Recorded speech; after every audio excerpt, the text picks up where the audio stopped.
Hello everyone! Ang bidyong ito ako ay magluluto ng tortang talong. May natira ako na tatlong maliliit. Namiss kong mag-ulam ng tortang talong. Wala amo ko. Sinamantala ko na. Binoil ko na yung talong. Tapos yan, nilagyan ko ng itlog at iprenito ko na. Yummy yummy.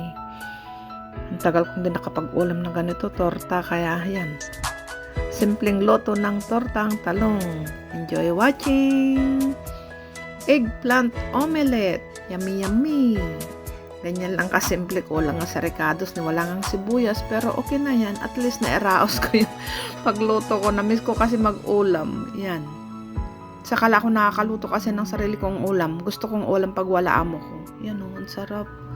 Busog-lusog. Yummy, yummy.